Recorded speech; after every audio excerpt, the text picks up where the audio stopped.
Russia claims their Su-57 multirole fighter jet is a state-of-the-art 5th-generation stealth aircraft.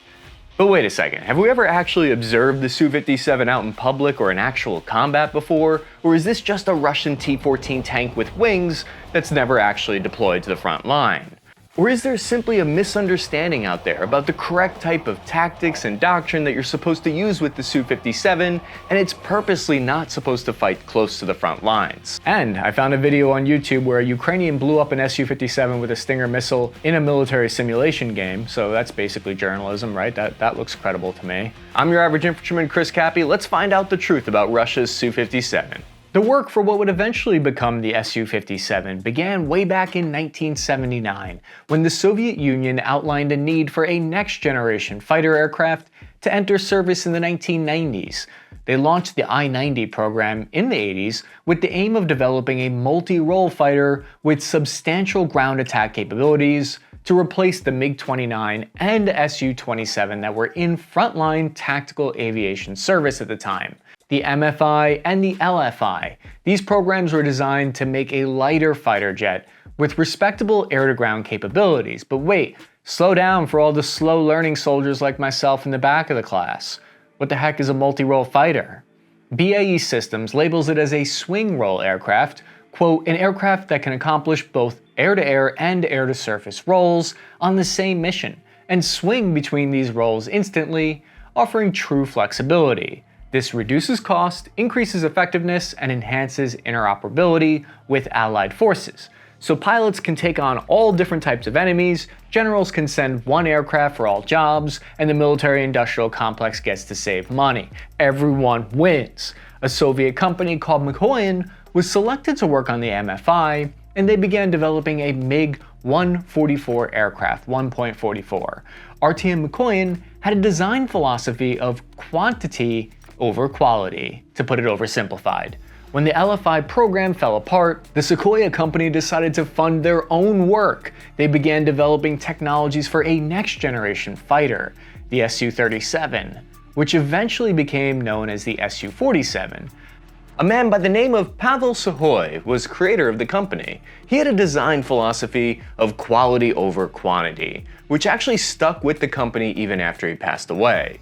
And so this new aircraft would lean into fancy technology and new experimental supersonic fighter jet technologies. But before we get into that, I want to tell you about my partner Ridge Wallet. They designed a brand new product that helps forgetful people like myself called the Carbon Clip or Money Clip for your AirTag attachment. It simply snaps to your wallet, and then you can use the Find My Network app to find the location of your Ridge wallet. I'm guilty of losing my wallet all the time, and then it gets stolen, and I end up with all kinds of weird charges on my credit card that are definitely from the guy that stole my card and not from me in any way, I swear. These slim, sleek wallets are able to carry up to 12 cards, and they're made from materials that prevent hackers from gaining access to your credit cards. Forget those old, clunky, overstuffed receipt bags bulging out of your grandpop's pocket. This is the perfect time to grab one of these because Ridge is currently running a summer sweepstakes with the chance to win a brand new upgraded Hennessy Ford Bronco or $75,000 if you prefer cash. So you can get 10 bonus entries and 10% off your purchase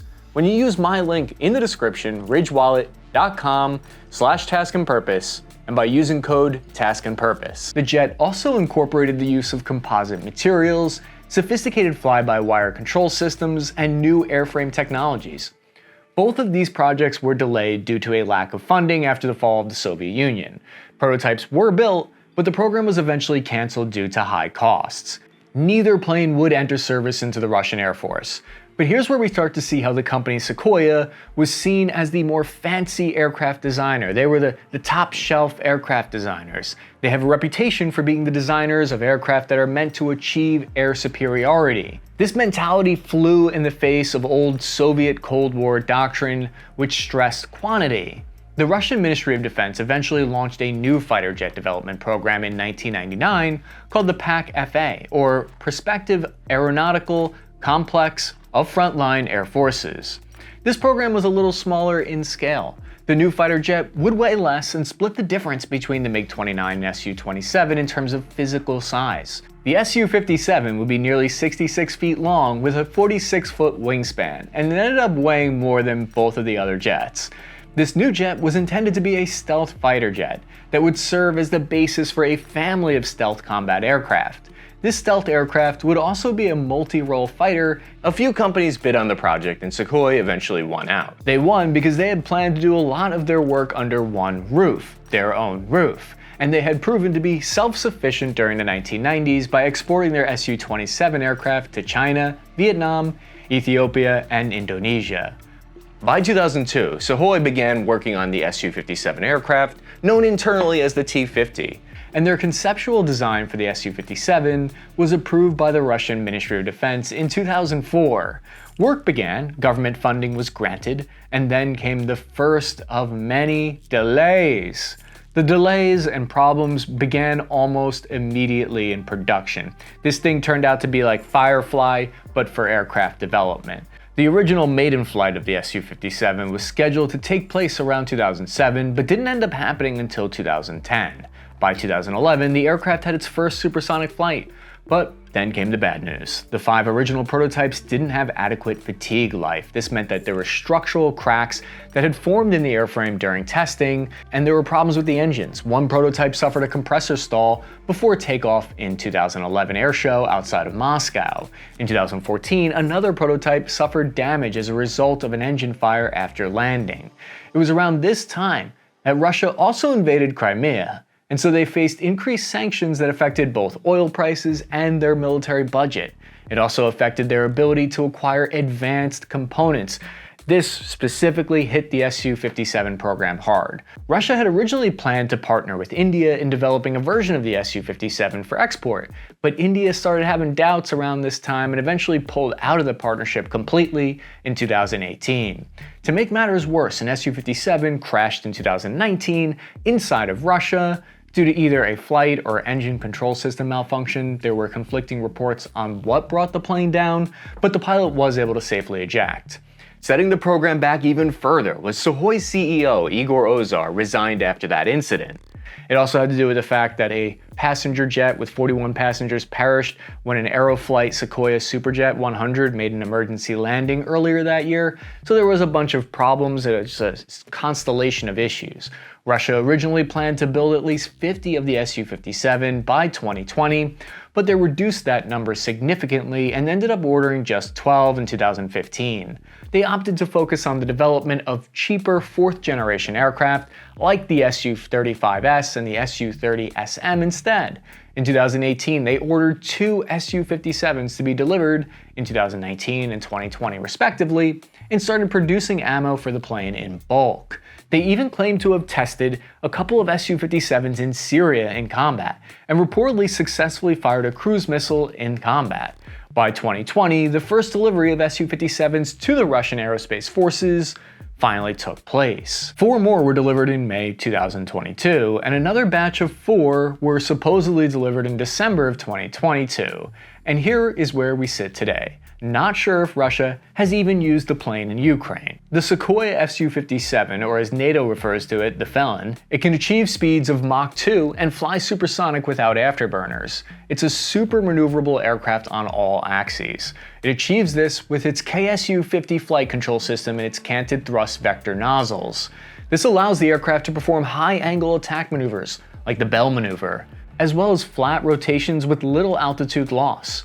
The Su-57 has 2 side weapons bays, which carry 6 hardpoints and 6 external hardpoints for non-stealth missions that would require more lethality. When it comes to taking out enemy aircraft, it can carry 4 R-37M BVRs, which stand for Beyond Visual Range Missiles, and 2 R-74M2, which are short-range missiles in the side bays.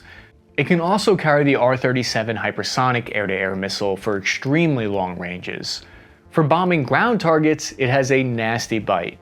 The Su-57 has main bays that can carry precision-guided bombs, the KAB 250 kg and the KAB 500 kg bombs. Internally, the KH-38M air-to-ground missile, the KH-35U anti-ship missile, and the KH-58U, aka the Kilter, is an anti-radiation missile which is typically used for objectives like radars and radios, as it locks onto those radio emission sources. Finally, the Su-57 is also said to be capable of carrying nuclear weapons, with the Kh-47M2, Kinzel or Dagger, or by NATO's nickname, the Killjoy, which is a name that makes a lot of sense. So far the Su-57 is very maneuverable, some say it's even more maneuverable than the F-35, but it does this at a cost. Russia states, or shall we say claims, that it has a range of 2,000 kilometers and even a Mach 12 speed that it can perform evasive maneuvers at all stages of its flights. It's fitted with a single barrel 30mm cannon with 150 shots on the side next to the pilot. It has a firing rate of 1,500 rounds per minute. In fact, it's said to be one of the Su-57's strengths. Its ability to carry an impressive 7,500 kilograms or 16,500 pounds of munitions. In other words, it's fast, it's agile, and it can launch powerful missiles, and it's got some of the best avionics systems of any Russian aircraft. The Su-57 took a long time to develop, and there aren't many in service, but reportedly Russia has used them in their war on Ukraine, according to their state-run media, just like how they claim they've used T-14 tanks. A few weeks into Russia's war in Ukraine, Russian state-run TASS news agency ran reports from an anonymous source that Russia was using Su-57s in the conflict. In January 2023, the United Kingdom's Ministry of Defense Intelligence reported that Russian aerospace forces had almost certainly used Su-57s to conduct missions against Ukraine. The United Kingdom intelligence made 3 key points here. They pointed out that the jets were likely used in long-range air-to-air or air-to-surface missile strikes launched from within Russian airspace into Ukraine. They provided satellite images of 5 Su-57 aircrafts at their airbase as evidence that these aircrafts were likely in use. There is some doubt about the significance of this and whether it means Russia has actually used the planes against Ukraine, as a spokesman for Ukraine's Air Force even went on the record to state that they had no evidence that Russia had used the Su-57 to strike Ukraine. The third piece of intelligence offered by the United Kingdom was that Russia was highly likely prioritizing avoiding reputational damage that would come with the loss of an Su-57 over Ukraine, which is why they hadn't operated the jets outside of Russian airspace. So what's the holdup? The capabilities of the jet allowed them to use it in a standoff role, firing air-to-ground missiles from outside enemy air defense range. Why risk the Su-57 in close-quarters combat if there's no need and that doesn't play to its advantages? On one hand, it makes sense that Russia wouldn't want to risk losing one of their brand new jets so soon. Practically speaking, they don't have a lot of them. The most liberal estimate for how many operational Su-57s they could have in service is about 10. They built 2 initially, lost 1 that may or may not have been replaced. They unveiled 4 in May and 4 more in December 2022. Another 10 new Su-57 airframes might be delivered in 2023. This would give Russian Air Force the ability to have a full squadron of 24 Su-57s by early 2024 potentially. Some critics have pointed out that the 4 jets that they added in May were only pictured in 2 of the photographs and from different angles and without tail numbers. So it's possible, maybe even likely, that they took photos of 2 Su-57s and claimed they had 4. This isn't all that unheard of. Supposedly the Soviet Union did the exact same thing in the 1980s with their Yak-38 Forager. Rumor has it that they would land the plane on their aircraft carrier, take it down below deck, repaint the number, and bring it back out onto the aircraft carrier. Based on all the tail number records, the aircraft carrier was carrying more fighter jets than it could actually carry. It's possible that the delay of the Su-57 has more to do with poor performing engines though. The original plan was to field the Izzadil 30 engine, but reports indicate they were forced to use the older Saturn AL-41 F1 instead. Point being, they may have as few as 6 of these jets, or they may have as many as 15. Either way, they don't have a lot to spare, and they're also still very expensive to manufacture at $35 million a pop. So it wouldn't necessarily make sense numbers-wise to risk losing one, especially since they already have more Su-35s, Su-30 SMs, aircrafts on hand. Losing an Su-57 over enemy territory would have worse consequences than just losing respect though. More importantly, it would give NATO countries the chance to sift through that wreckage and potentially develop better ways to detect the aircraft or even steal stealth technology. NATO would be particularly interested in the Su-57's unique features like its radar arrangement and its sensor system. Russia plans on exporting these planes to other countries in order to be able to pay for its own fleet. If they lost an Su-57 in Ukraine, that would definitely negatively affect the export market for the aircraft. What's worse than that, the delays of the Su-57's production mean that India and Iran, who were once interested, may no longer even want it. On the flip side of that coin, if the plane is as good as Russia claims it is, then they should be able to use it effectively in Ukraine without much risk.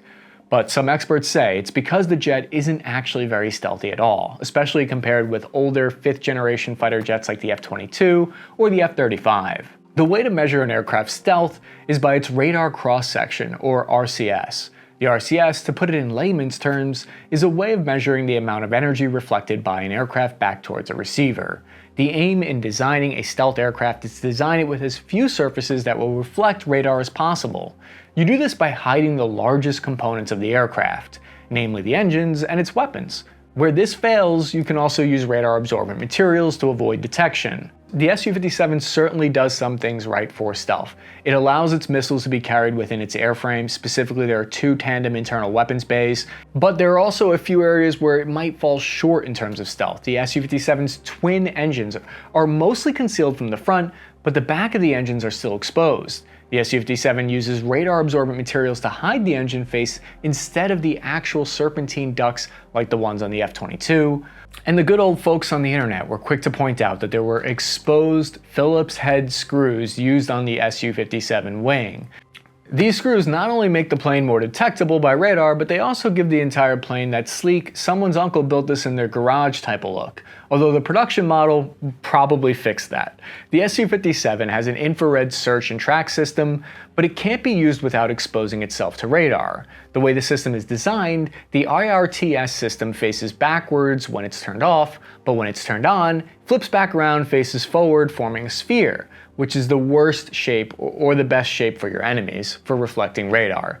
Based on the numbers cited in its own patent, the Su-57 RCS is between 0.1 and 1 square meter. That's not horrible, but the F-22's RCS is about 1/100,000th of a square meter. In other words, by Russia's own figures, the Su-57 is 1,000 times larger on radar than the F-22, possibly even 5,000 times larger with a 5.6x greater detection range at least. That would make the Su-57 susceptible to many surface-to-air missile systems currently employed in Ukraine. So for now, if Russia's going to use their Su-57, it'll be to fire missiles at long range from within their own airspace. I got an email from a systems engineer working on the XM30, the replacement for the US Army's M2 Bradley, and he sent me some complaints that he sent to the IG. If you're interested in that video, you can check it out here or click the link in the description to it. These aren't the actual documents he sent me. This is a prop. It's empty, the sheet here. But if you want to see the actual documents, you can check out the video. Thank you. That's it.